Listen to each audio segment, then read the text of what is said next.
만드는 언론, 여긴 국민 라디오.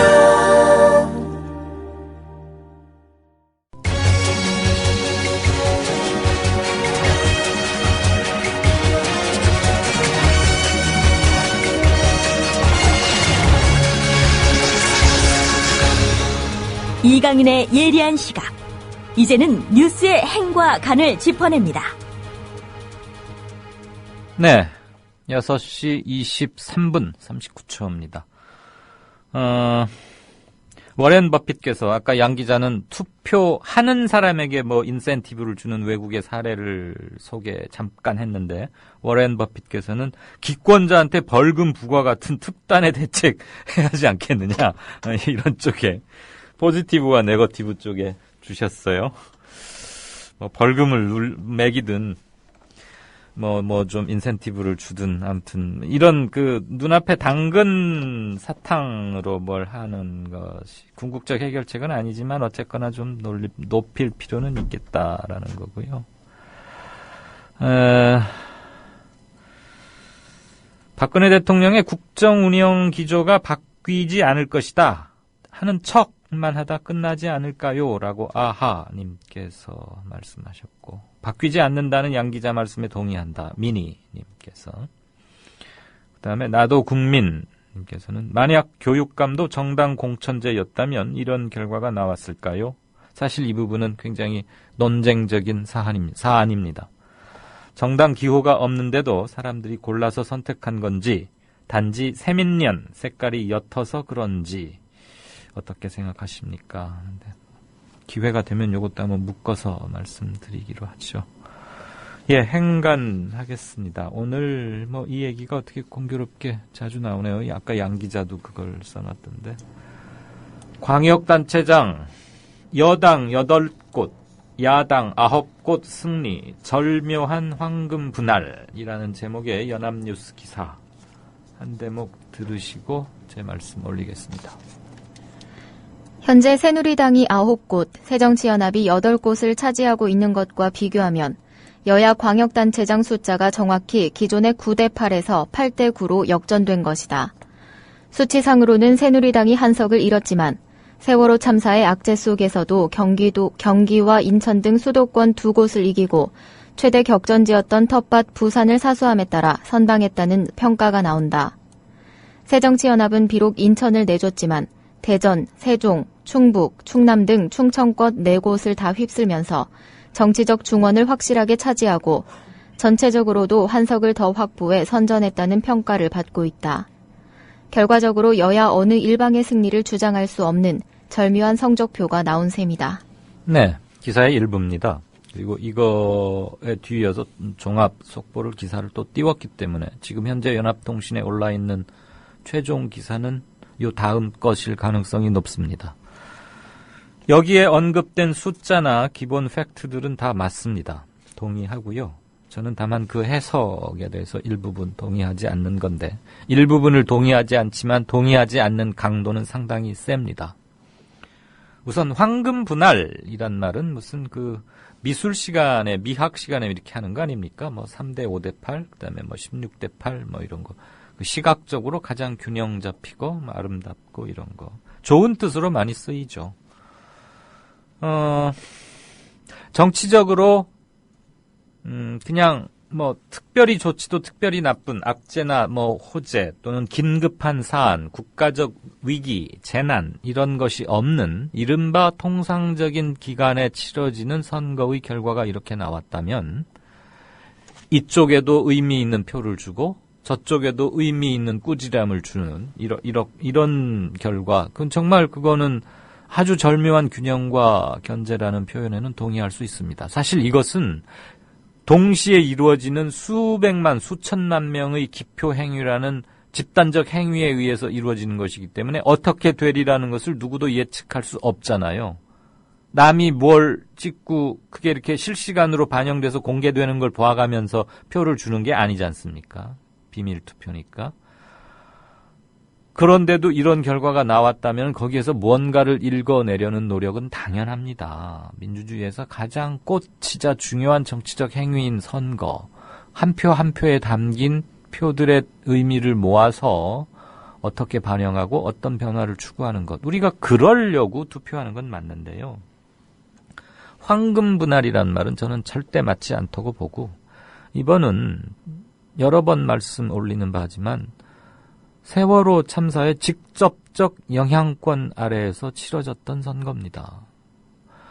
애도 기간, 추모 기간 중반까지만 해도 전 국민이 거의 모든 국민들이 다 슬퍼했고, 그 슬픔을 표현하는 강도에서 좀 차이가 났을 뿐이겠죠. 저 자리에 진도에 내 가족이 있다면 어떨까? 그냥 단순한 그 역지사지만으로도 우리는 쉽게 감정이입, 공감할 수 있었던 거 아닙니까? 그런데 구조 과정에서의 정부의 무능함에 치를 떨게 됐고, 청와대는 재난 컨트롤 타워니 아니니 뭐 라면을 넣었니 이런 철없는 소리들이 나오고 하니까 화난 마음이 들끓어오를 수밖에 없었고요.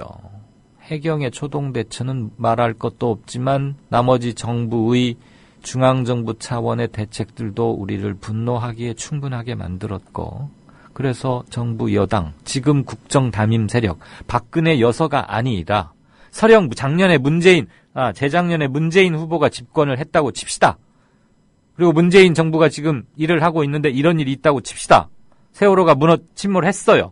그런데 문재인 정부 하에서도 해경이 그렇게 움직였고, 안행부 차관은 그렇게 숫자 하나도 제대로 못 셌고, 교육부는 교육부대로 무슨 부는 무슨 부대로 뭐 만들고 했으면 당연히 우리 질타하죠. 안 그렇겠습니까? 그러니까 이건 친보수적이냐, 진보적이냐, 변화를 추구하느냐, 이 문제가 아니었지 않습니까? 그런데 현 정부를 국정에 책임이 있는 담임 세력에게 그 책임을 묻고 어떻게 할 것이냐라고 몰아치고, 그건 국민의 당연한 요구죠. 그러니까 그거에 자극받은 박근혜를 사랑하는 사람들, 정말로 몸으로 사랑하는 사람들이 잠시 이성을 잃었건 어쨌건 간에 아무튼 대통령의 눈물을 파는 대통령 마케팅이 선거에 들어왔죠. 선거 막판에는 아주 이틀 동안은 그게 달했고요. 누구는 박근혜 일병 구하기라고 했는데 저는 박근혜 마케팅이라는 말이 더 맞는 것 같습니다. 어쨌거나 어느 표현을 택하건 간에 그런 분위기 아래서 치러졌던 거기 때문에 저는 황금 분할이라는 표현에 일단 동의를 못하겠다는 것이고, 절묘한 견제와 균형은 양측의 힘이나 갖고 있는 잠재적 가능성이나 카드가 비슷할 때는 통할 수 있는 말입니다. 그렇지만 어느 한쪽이 물리적으로 또는 정책 수단에 있어서 비대칭적 우월성을 확보하고 있는 상황에서는 단지 사람 숫자, 머릿수만 숫자만 가지고 견제나 균형이 확보되는 것은 아니지요. 그러니까 그것을 그런 정책적 수단이나 물리적 힘을 갖고 있지 못하는 측에서는 좀 더 자기 힘을 기르거나 파워풀한 수단을 갖춰야 하는 겁니다. 옛날 중세까지의 전쟁 양상을 보면 갖고 있는 개인 무구, 장비, 이런 것들, 무기, 이런 것들의 우월에서 승패가 갈리곤 하지 않았습니까? 석기를 물리친 건 청동기였고 그 청동기를 끝장낸 건 철기였지요. 그 다음에 야당이 언제까지나 2030 세대의 투표율에만 목을 맬 것인가.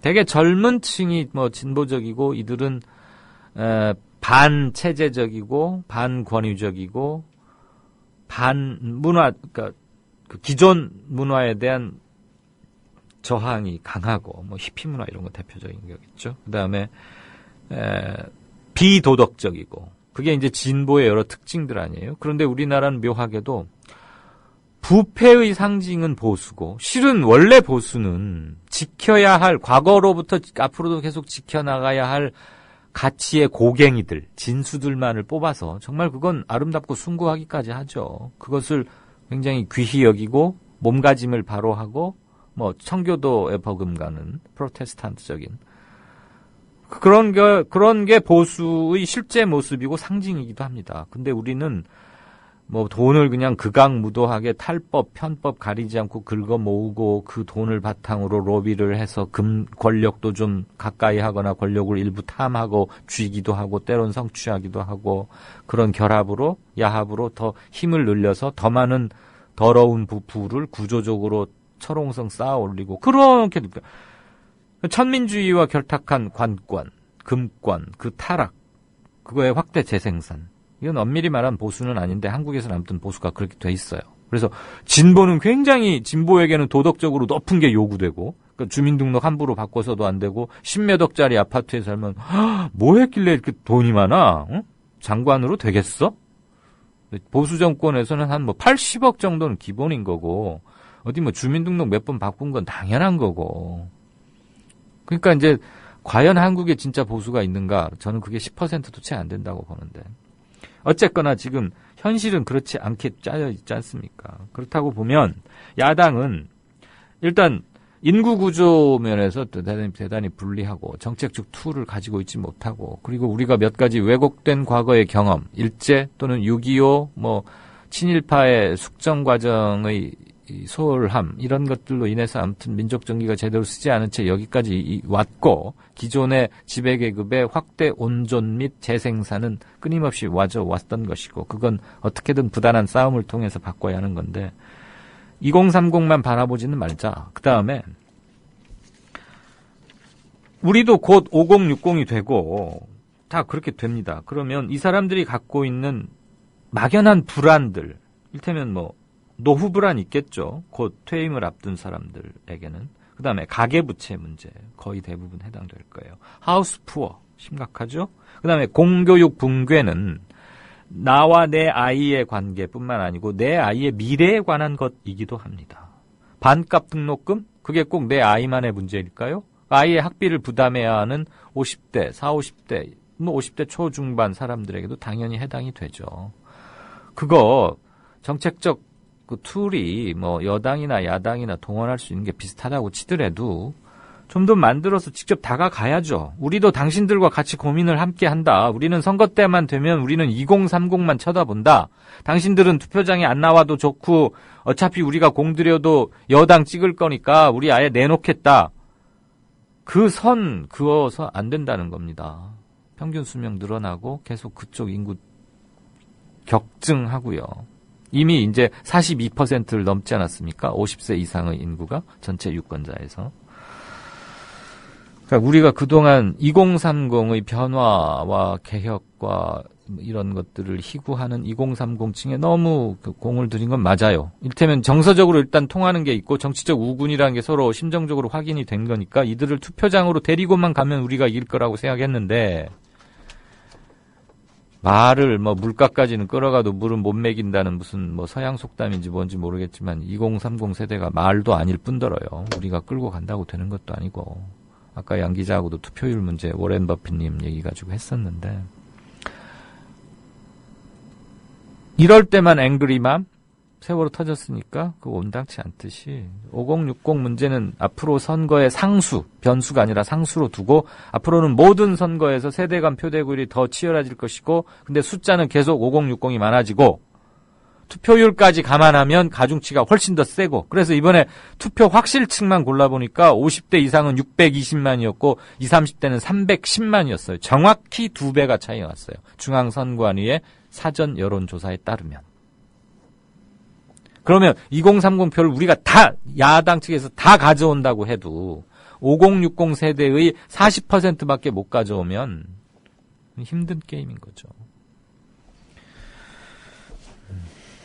뭐 야당만 뭐라고 하고 저 세월호의 그 세월호를 보면서 울고 규탄하고 분노하던 사람들은 다 어디로 가고 표는 저렇게 구퇴행적인 투표 행위를 하느냐라고 좀 사람들도 꾸짖자고 하는데 우리가 같은 시민으로서 누구를 꾸짖는다는 거 의외로 쉽지 않고요.